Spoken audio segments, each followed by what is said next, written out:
Hey guys, welcome back to another video. Today I have a very special guest, somebody that I've followed and watched for a very long time and kind of inspired me on Turo and helped me grow my own fleet. Doesn't really need too big of an introduction, but this is Aubrey, and I'm just going to let you kind of introduce yourself a little bit. Hey, so first of all, thank you for having me on the show, and it's great to hear that you've been watching my videos, and I really appreciate that. So for those of you who don't know who I am, my name is Aubrey Janik. I'm a YouTuber and car sharing host, and I've been a car sharing host since 2017. I've been making content online about car sharing since 2020, and currently I have 27 cars, and I rent those out with my husband, HP, and it's been a really amazing experience the last few years of being on YouTube and growing my fleet, and I just love the business of car sharing and am pretty passionate about the automotive industry as a whole. Yeah, for any of those that don't watch your channel, I highly recommend going to see it because I think it's really cool to see all the stuff that you talk about, because you don't just talk about like getting started, but you also talk about all the things in between. Mm-hmm. But tell us, for the people that don't know, how did you get started? Like, how did you find out about Turo, and then how did you get your first car? Yeah, so I got started back in 2017. I was talking to a friend of mine who, at the time, he had just bought a Mercedes. I can't recall like what type of Mercedes, but it was a higher end one. And he was like, yeah, I bought this Mercedes. Like, I would have never purchased this type of car, but I'm going to rent it out on Turo part-time. And he said it like very much in passing. And I've always been like very entrepreneurial. So whenever he said that, I was like, this sounds interesting. I'm going to do more research. And I had at that point like heard of Turo roughly. Like, I saw it on ads and stuff on social media, but I had never like dug into it. I kind of just thought it was a scam. And so after my friend had told me that he was like listing this Mercedes, he was doing well, I looked it up that night, and I ended up listing out my personal Jeep Wrangler like that night, and was like, you know what, I'm gonna try this with my Jeep. And at the time I just purchased, it was either 2010 or 2011 Jeep Wrangler. I can't recall. I think it was a 2011. But for Turo or for yourself? It was for me. Yeah, it was like my personal car, and I had just bought it like 6 months prior. It was like my first adult purchase, and or my first, I would say, big adult personal purchase. And I hated it. I went from driving a 1997 Toyota 4Runner, which I drive to this day, like as my personal car, and I bought the Jeep as an upgrade. I didn't like the Jeep. My dogs hated it. I just really wasn't happy with it. So to me, it was like, this is perfect. Like, I hate my Jeep. I'm going to put it on Turo. And I remember at the time, my now husband, then boyfriend, like hated the idea. He didn't want me to do it, but I did it anyways. And then like, I vividly remember the first time it went out on its rental, which was like the next day. I was like, this is going to like be interesting. I'm going to continue to try to do this. And then, so basically from that point forward, I like kept the Jeep on Turo full time. I ended up getting like a Toyota Yaris a few months later, and have just kind of been slowly growing since then. And I have accelerated my growth in the last couple of years, but it was really slow going at first. Yeah, that's super cool. So the Jeep got booked the next day from when you posted it? Yeah. And did you do a lot of research in like what you wanted to post for description or any of the settings for the vehicle? So I did and I didn't. Like, I joined the Facebook groups, which like at the time back in 2017, the Facebook groups I think were more helpful than they are today. I think today they're a bit more spammy. But back then there was a lot of like really valuable resources, and I just kind of like lurked on those for a few hours. And I'm definitely that type of person that in general, like I will definitely go and it's like ask for forgiveness, not permission type of thing. Like, I'm just going to dive into something and not really think about it and just kind of hope for the best. And so I'm fortunate that my first few rentals like went really well, because like I hadn't read the terms of service for my first rental. But then like after I read the Facebook groups, I realized that like, hey, this is important. And then I read the terms of service and I kind of learned from there.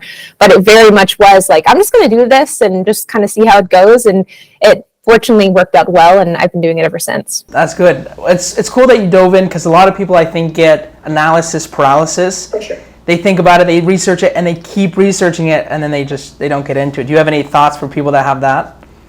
Oh, I mean, I think it's a huge problem, like amongst anything. And so it's, whether it's, YouTube, starting a business, starting Turo, I think anything, people have huge analysis paralysis. And I think that it's such I love the phrase perfection kills progress. And I feel like I like always have that in the back of my mind. And I think that it's so true. It's like, if you're waiting for the stars to align here, they're never going to. So just like go in, I'm such a proponent of like the minimum viable product, is like make sure that you have your minimum viable product. And in the case of Turo, it's, having a car and having the ability to list it, and then just go with it and learn, and you will adjust, and nothing that you do today is what you have to do tomorrow. You can always just kind of go from there. And so I think that obviously, like, you want to make sure to do your due diligence. Like, I think reading the terms of service before you start is good, and making sure that kind of those liability issues, like making sure that you're taking those photos, how to take them, when to take them. But I think other than that, just get started. I've talked to people all the time who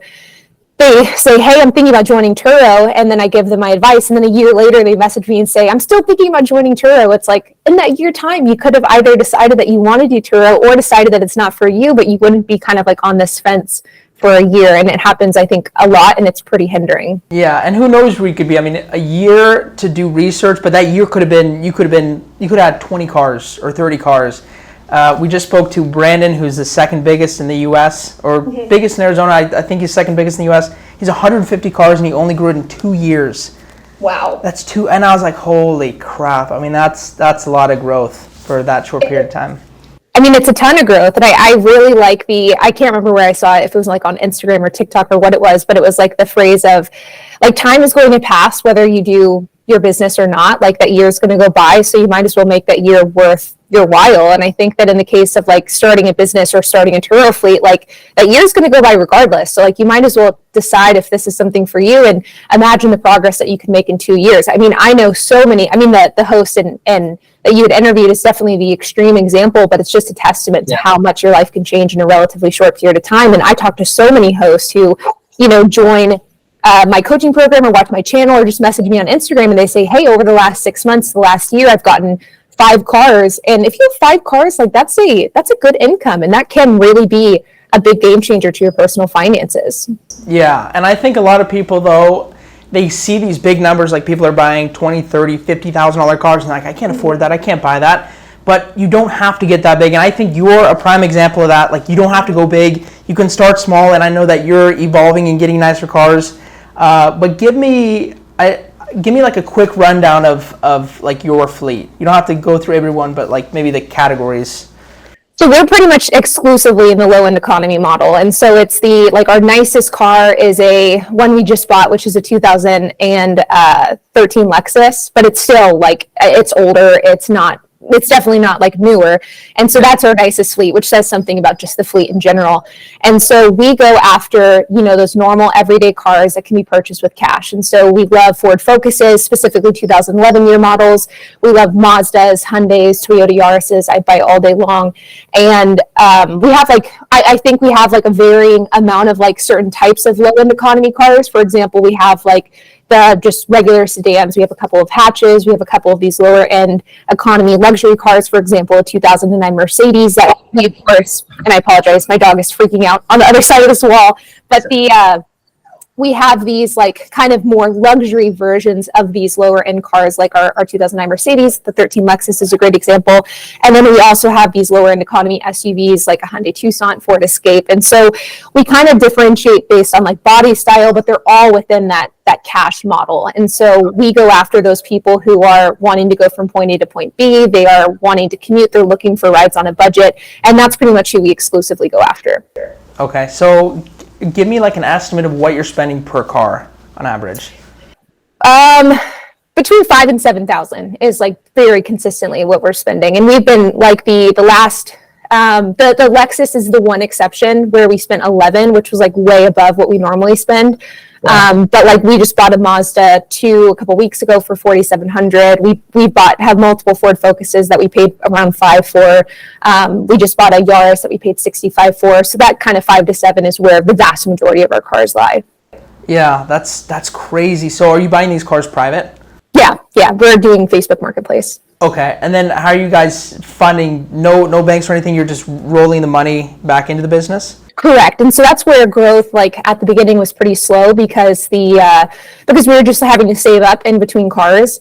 And so it was like we'd buy one every 6 months, and we were also, and it was probably one every 3 to 4 months, but we were putting a lot of our personal cash into it at the beginning and just kind of living as lean as possible. And fortunately, over the years, we've gotten to the point where we can just kind of fund, the business funds itself. And so we'll typically buy on average 1 to 2 cars a month. And then there's of course cars that get totaled or sold, or there'll be a couple months where we won't buy anything. But like last month we bought 3 cars, and then this month we probably won't buy any. Wow, that's super cool to see that you're consistently growing even in the slow months you're buying cars. Yeah, I mean, fortunately for Dallas, and the business model that we use, we're not super seasonal. And so like we will have a slow dip right at the end of the holidays, like January is pretty slow. And then I would say like around April is also for some reason slow, but we don't have that because we're not targeting those people who are traveling for vacation. And I'm in Dallas, and so like Dallas isn't a really vacation heavy place anyways. But people don't really travel here for vacation. And so we are really, and the people who travel here for work, I guess people do travel here for vacation, but if they do, they're not booking our cars. We go after the person who lives here, they live in the Dallas area, and they need a car. And so you need that car, whether it's winter, summer. We obviously have huge spikes around like the holidays and things like that, but we don't see the seasonality that a lot of other markets do with this model. That's nice. That's nice. I know that's a killer. People that I've talked to, they'll get into it for us, March around winter is really, really busy for us. Mm-hmm. So people will get in, they'll have a really good winter, and then summer hits and there's a big dip, especially if you're not like monitoring everything, and then they just, like, people want to leave. I mean, like, they can't even stand the summer and they'll just leave. How many cars have left your fleet so far? I don't know the exact number offhand, but I would say at least 12, probably around that number, just like over years. And so it's like we've had cars where we sold, like for example, we just had one recently that we sold, and then we had, like, I sold the Jeep Wrangler, but then we've probably sold 4 or 5 over the years, and then a lot of them have been totaled. Like last year, we haven't had any total losses this year, which is fortunate. But last year we had, I think, like 6. We had an insane amount of total losses. It might have been 5, but we had a lot within one calendar year. And so you have those like swings where sometimes you get a lot of total losses, sometimes you don't have any. And so, as our fleet is getting older, we're very aware of like how much the cars are costing us in repairs and maintenance. And so once they cross a certain threshold, we sell it. Okay, that's my question. What is your threshold? Is there a mile, year? No, there isn't a specific threshold as far as there's not a benchmark that we look at. For example, we have a Ford Escape in our fleet, a 2008 model that's bulletproof. It's, knock on wood, but it's very, very good. And it has, I think, 280, maybe 270. It has a lot of miles, and it's in phenomenal shape. It looks great. The guy who had it before us had rebuilt the engine before he purchased it, so it's bulletproof. And so that car, we'll keep until it no longer makes sense. But for example, last year we sold a Ford Fusion that was just it had, I think, 110,000 miles, maybe 120, but it was just having too many issues. And so we sold it. And so it's just kind of that, a Toyota Yaris is going to last longer than a Ford, is going to last longer than a Kia. And so you just have to kind of gauge it on a case by case basis. Okay. I like that. So how have your numbers looked on the back end? Like when you're reselling these cars, are you selling them? Are you losing any money on depreciation? Are you making any money? Or are you typically breaking even? What would you say is your average? So we typically do end up making some money. And so because we buy our cars at the lowest point in the depreciation curve, and that's something that we really hyper focus on, we have a pretty good record of being able to sell these cars either at cost or for a profit. For example, we had a car that we just sold last month. We bought it for $6,500. We sold it for $7,500. And so that was a car that we had for a year and a half. We ended up making a profit off of it. And then we also will have cars for example, the Ford Escape that I mentioned earlier. We bought this car back in, I think it was 2019, maybe 2018, but it was quite a while ago. We bought that car for $4,500. I think I could sell that car today for $5,000 fairly easily, maybe $4,500, but we definitely wouldn't sell it for a loss. And so we really focus on these cars that are below market value. Like for example, this Mazda 2 that we just purchased for $4,700, that car can be sold for $55,000, $6,000 all day long, I think. And so we get these cars that are very heavily discounted or 10 to 20% discounted. We keep them on Turo for a year or two, and then we're able to sell them for around the same price we bought them for. I know people are going to have a question about that. How do you find those deals? Are you finding cars that are not that much and then you negotiate them, like negotiate the deals, or are you just like finding diamonds in the rough? So a little bit of both. And so we definitely like negotiate on all of the cars that we buy, but you're not going to be able to find, like, you know, for the $4,700 Mazda 2 or Mazda 3, you're not going to be able to negotiate a $9,000 car down to $4,700. It's just not going to happen. And so we do find those cars that are priced at, you know, $5,500, $6,000, and then we knock down $500 or $1,000 off of the price. And so it really comes down to, you know, Facebook Marketplace is a huge place to look for finding those cars that are already like a pretty cheap price and finding those cars that aren't perfect. And so that's one of a big piece of our model is like finding these cars that, you know, for example, the Mazda 3, again, is using that as an example, is it needed a new radio, it needed a new mirror, it was extremely dirty on the inside, but, you know, we put in a couple $100 into the car, we put in a few hours of cleaning, and it's good to go. And so I think that with Turo and finding these below market value cars, you find the sellers who are either desperate to sell their car or they're just lazy and they don't want to put a lot of effort into it. You would be surprised at how many of these cars they're just willing to let go so cheap. In fact, like I recently made a video talking about how this year alone we've purchased, I think it was 2 Ford Focuses, but within the last year and a half, we purchased 3 Ford Focuses where the seller had recently upgraded to a Tesla and he just wanted the Ford Focus gone. Like it was the exact same story amongst all of these Ford Focuses. Yeah. And then his wife was just like, we need to get rid of this Focus. We're tired of seeing it. And so they sold it for $5,000. And so I think one sold it for $4,500. And so you'd be surprised at how often you can find these stellar deals just by being patient and really jumping on the deals when you find them. That's huge. I know, actually, now that you mentioned Focus was one of our best like net return cars when we sold it. We bought one for $7,200. We buy our cars from auction, so it's a little different. We didn't hold it very long, only 6 months, but we sold it for like $12,500. Yeah, it's crazy. I mean, that's where you can really end up making a lot by limiting your depreciation, finding these below market value deals, and we don't ever buy from auction, and so that's probably an area where you could make even more, but it's just like, I always say, like, the price that you buy your car at is what makes or breaks your business model moving forward. It's all in the buy. It's all in the buy. So how, with 27 cars, what are you roughly making a month gross? So we do close to 30 a gross per month. And so that includes also our camper van, which does extremely well. And so it's like kind of our rental company as a whole. And so, but on average, our cars make anywhere between, like, our lower performing cars will do around 800 per month. And then our higher performing ones can make as high as 1,300. And so, it does vary, of course, depending on what's going on that month. But yeah, that's typically where we sit. So how much do you have totally invested into the fleet so far? As recently as whenever I recently looked into it, which was a couple months ago, it's probably, I mean, it's hard to say because, like, do we include like the equipment and stuff that we've invested in it? If that figure I don't know offhand, but we have about $130,000 worth of cars. Oh my gosh. Maybe 40. Is that including the camper? Yeah. Oh my gosh, that's crazy. And we got a really good deal on the camper van. Like, we bought the camper van right before COVID, like right before COVID prices started kicking in. And so we bought our camper van for, I think it was $23,000. And then now we could sell this camper van like unconverted, like if we unconverted it, which we would never do, but we could sell the shell of our camper van for like $35,000-$40,000 today, which is crazy because camper vans have been like in super, or not camper vans, but cargo vans have been in super high demand since 2022. That is crazy. Holy crap. So what are your expenses? So you make roughly $30K a month on the camper and the cars. What are your expenses for the month? So typically it sits around 10. And so like a high month, like very expensive month, we will hit somewhere close to like 11, 12, but then in average it's like the 8 to 10 mark. And our overhead's very low. So we work out of our house, and so we don't have a shop. We rent a few commercial parking spots in a shopping center, which we pay $200 a month for.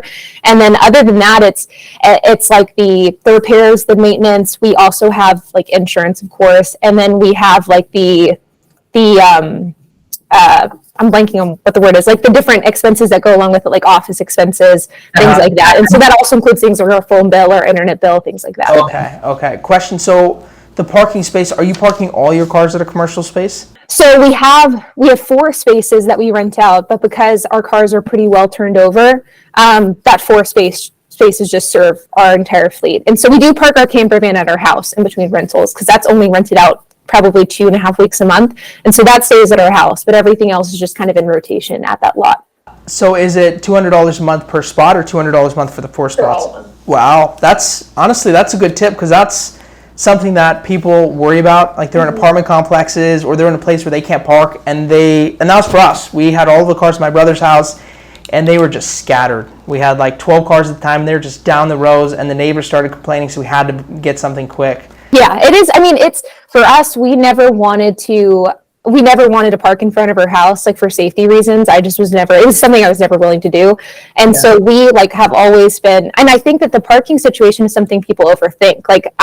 And people get really worried about it. But for me, it kind of, I think goes back to my mindset of like, I'll just figure it out. It'll be fine, because I never put thought into it. It's just like, okay, I'm going to park it here. Then before I had this commercial spot, I rented some spots from a very small office building. So like what I always tell people is find like these small shopping centers, get in touch with the owner and say, hey, like, would you be interested in renting out some spots? I'll pay you $50 a spot. And I think that people would be surprised at how often they'll say yes. And like whenever I've got my first parking lot that I rented, I like sweeten the pot by telling the guy like, hey, I'll keep an eye on it. Like if I see trash, I'll pick it up. And the only reason why I left that spot was because he sold the building and the new owners didn't want anything to do with it. But I think that you can like find really great parking solutions by just getting in touch with the owner. Wow, that's a really good idea. Talk to me about what insurance company are you guys using? ABI. ABI.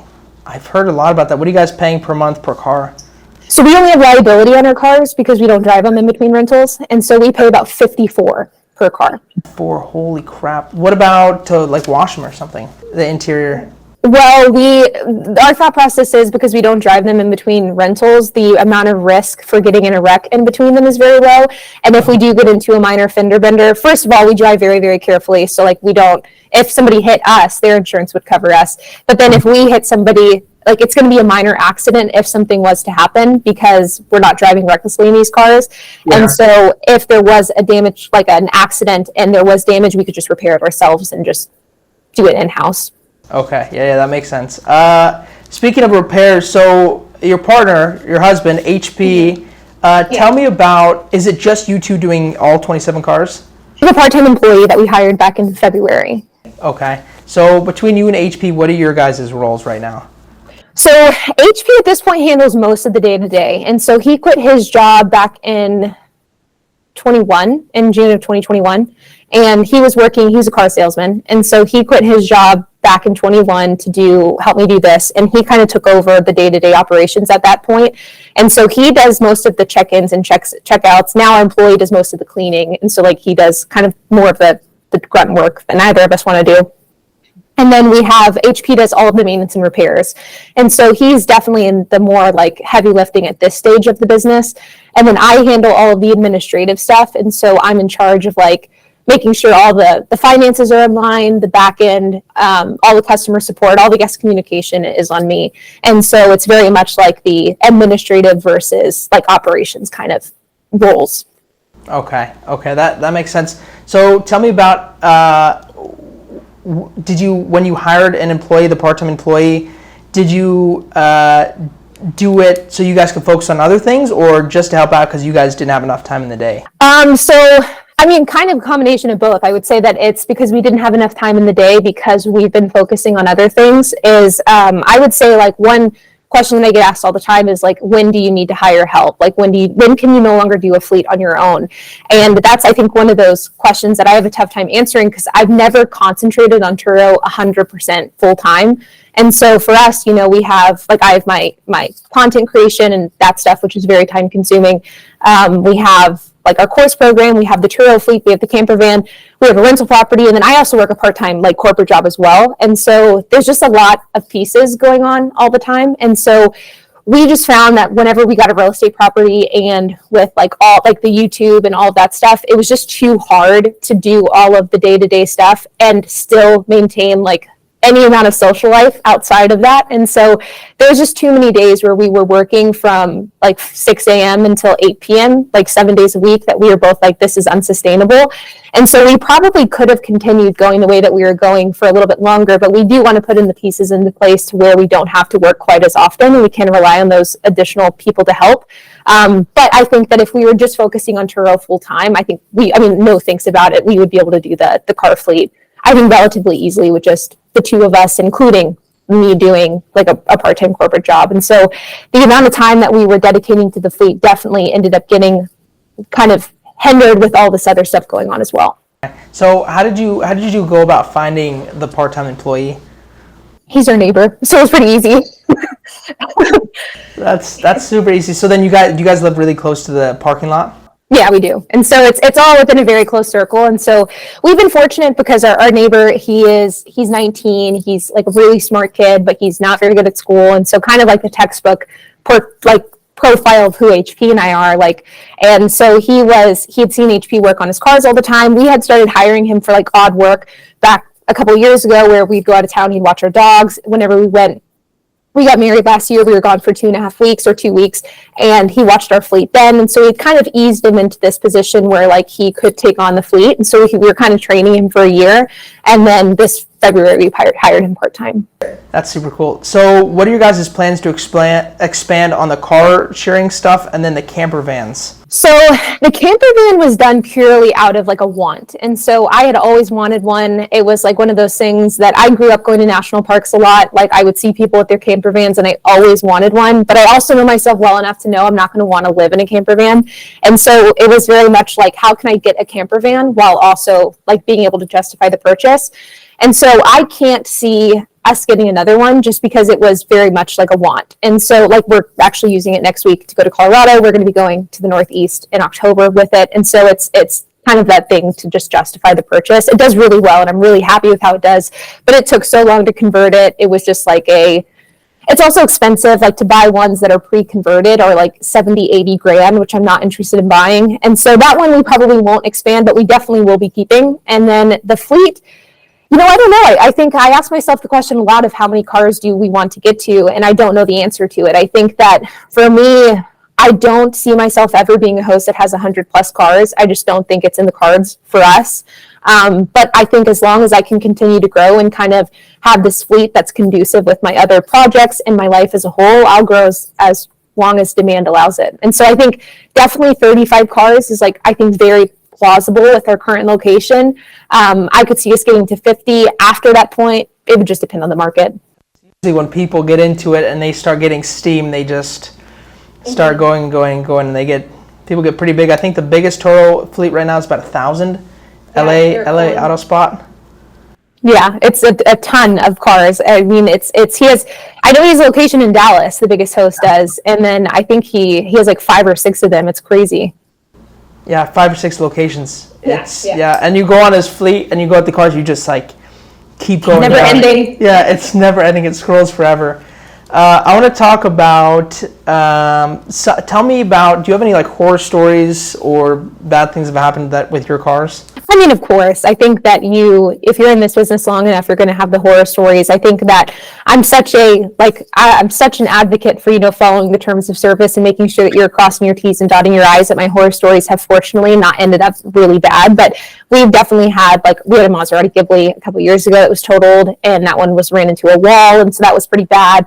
We have damage claims all the time, guests that are complaining often enough just about miscellaneous stuff. For example, just yesterday, we had a guest that blew out one of our brand new tires. And then whenever I said that tire was brand new, he's like, impossible. The check engine or the tire pressure light was on my entire trip and I just ignored it. It's like, yeah, that's why you had a blowout, because you ignored the tire pressure light. He did a nail. And so you have these small things here and there that happen, I think, very consistently. But we've developed such process to a method to the madness that these issues that I think some newer hosts might be pretty distraught over are just business as usual for us. But I think the Maserati is probably one of the worst ones. We've had some pretty bad total losses where the car is pretty destroyed, but it walked away. Everybody walked away fine. Nobody was severely injured and everything was fine.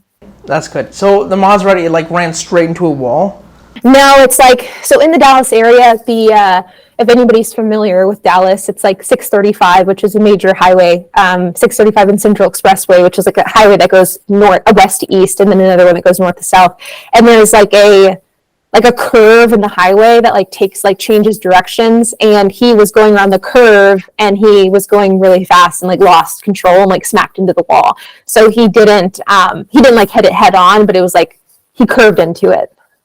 Oh my gosh. So for the total losses that you have had, have you been up on all of them from like what you bought it for and then what you got paid out for the total loss? Have all of them been up? We have as of now. I think realistically that could end up changing just because the car market's shifting. The timing of a lot of the cars that we bought were pretty good. But I do think that with the way that the car market is changing, I think if anything, we'll just break even. I think that it might be harder to profit off of them. But as of right now, we've been fortunate and we have been able to profit. Like even with the Maserati, which we purchased from a dealership, we ended up making, I think, like $600 off of the total loss. I mean, profit's profit. That's great. So did you do any negotiation? We haven't been through many total losses, but did you do any negotiation when they sent you the number? Is there any back and forth on that, or is it set in stone? It's pretty hard to negotiate in my experience with it. You can negotiate if there's something blatantly missing, in the sense that like they forgot a trim, they forgot like a feature.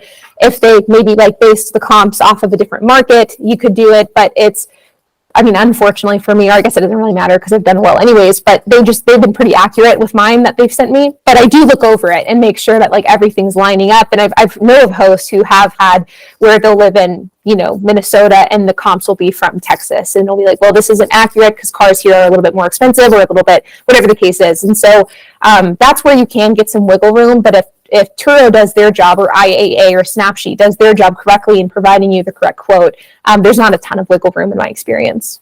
Okay, that's good to know for people that are maybe experiencing that. I don't think you do, but you don't do any co-hosting, right? No, I don't. Is there a reason for that? I just don't want to. And so it's just kind of, in my mind, like the reason why we haven't grown to more cars isn't because of a lack of capital. And in my mind, doing co-hosting is like the only reason you would do that is to get more cars quicker. And so for us, like we could buy, we're not buying cars because we don't have the money to do so. It's more so because we can't find the cars at a fast enough rate. And so for that reason, and then I just don't want to create another job for myself. It's like, I feel like we have enough stuff going on that the idea of having to get on calls with investors and owners and like send out reports, it's just not something I'm even remotely interested in. Okay, yeah, that makes sense. I know that's how a lot of people will get started. For people that maybe don't want to spend any money up front, I think it's a decent idea, but... Oh yeah, for sure.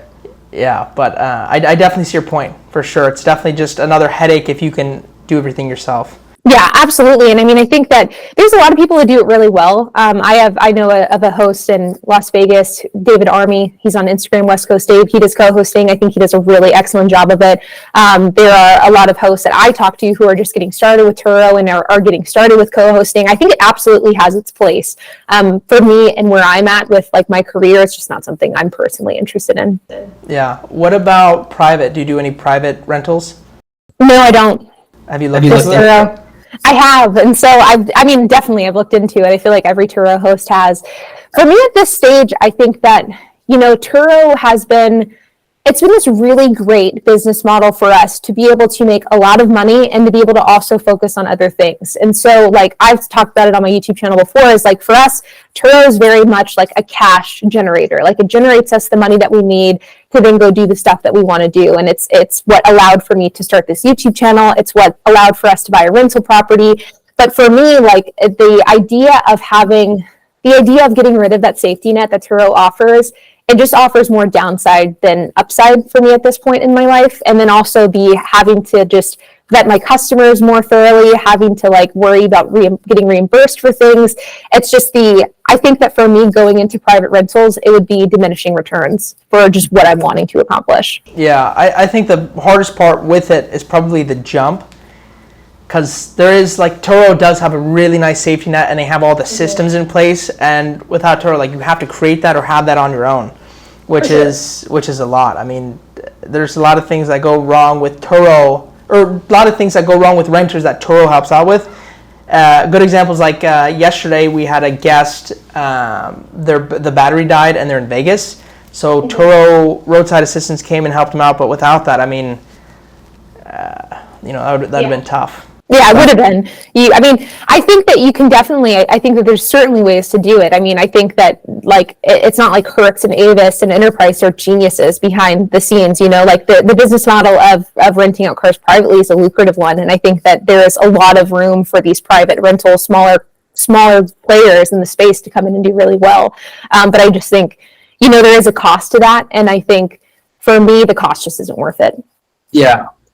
So I know you talk about the car market a lot, but what are your thoughts right now on the used car market? I think it's getting better. And so I think that on a personal level, I've noticed that there's more cars available to buy at a cheaper price for sure. And so I think that as somebody who's in the weeds every day looking at cars, it's definitely improved.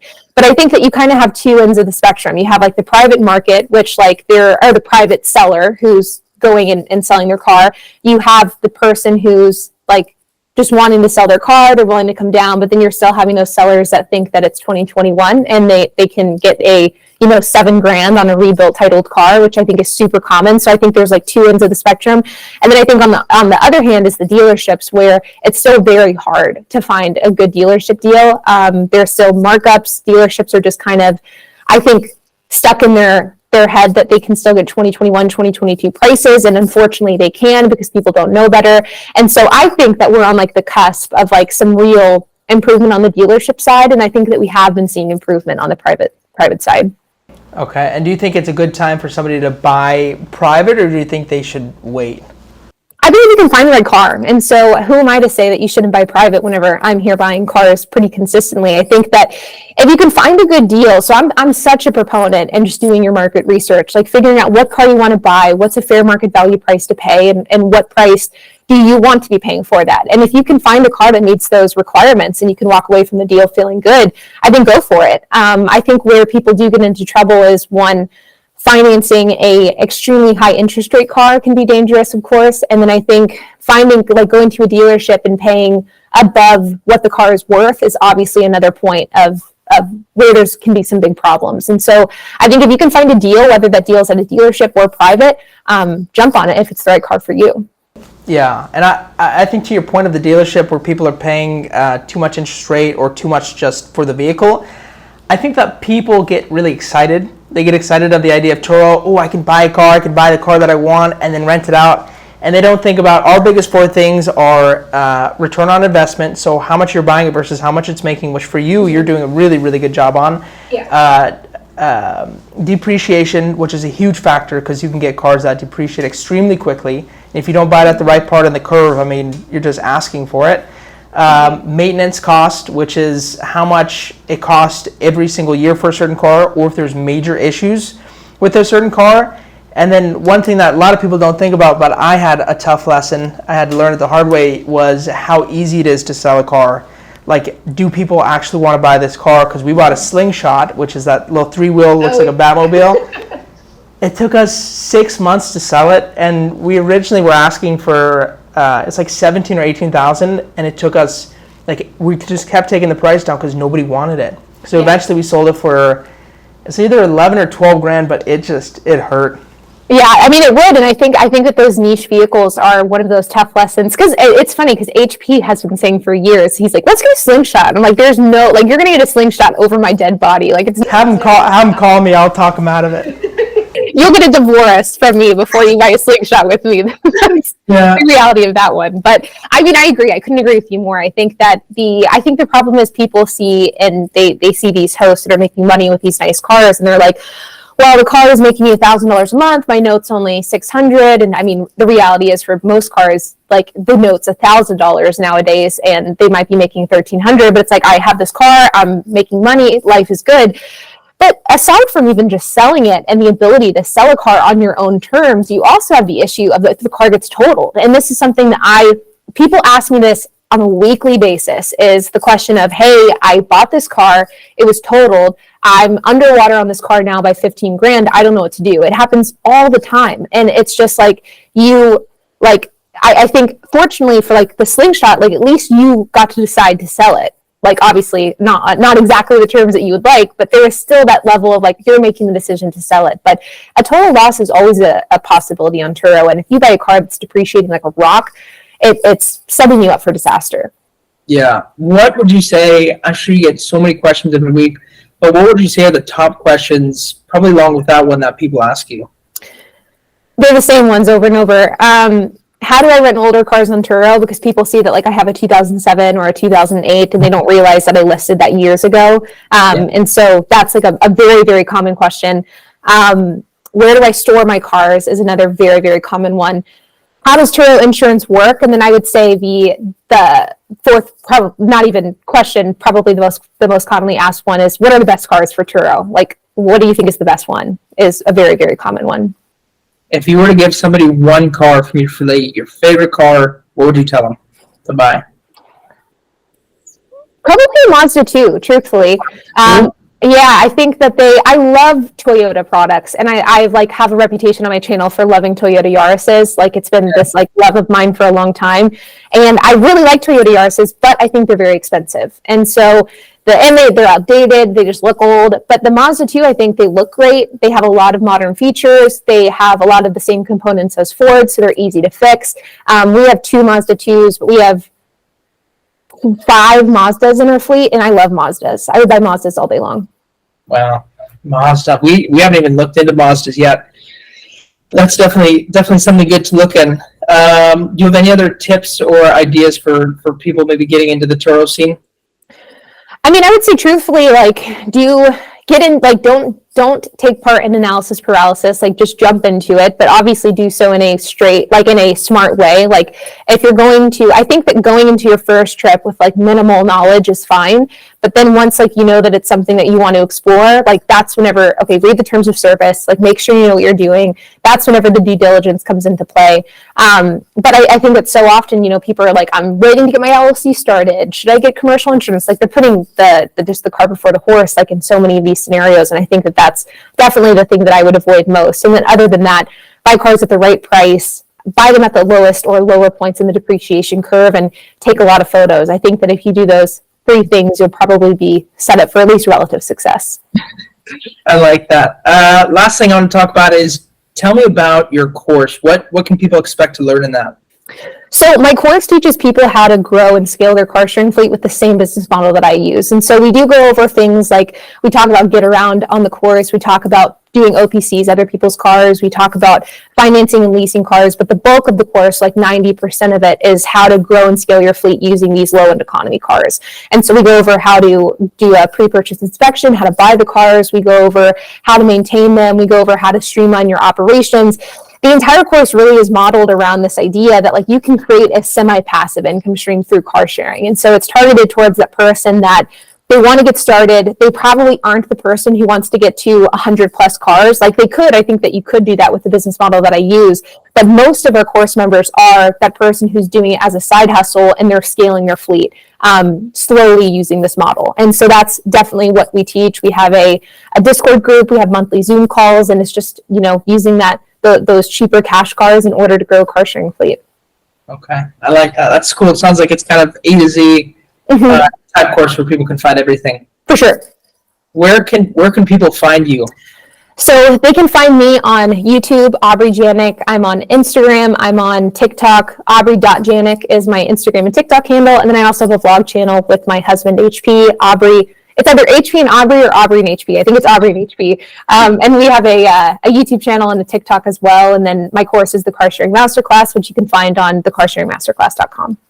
Awesome. Well, I highly recommend people check out Aubrey's YouTube channel, TikTok, course, everything. I mean, everything that she talks about is just so informative. I've learned, I can't even tell you how much stuff I've learned. I kind of started my YouTube career by learning your stuff, and it's definitely helped me out. So thank you. Everybody should definitely go check it out. I appreciate you being here, and I definitely am excited to keep watching your journey and watch you and HP grow. Of course. Thank you for having me. It was great to chat. Of course. Hope to talk to you soon, Aubrey. Thank you. All right, bye.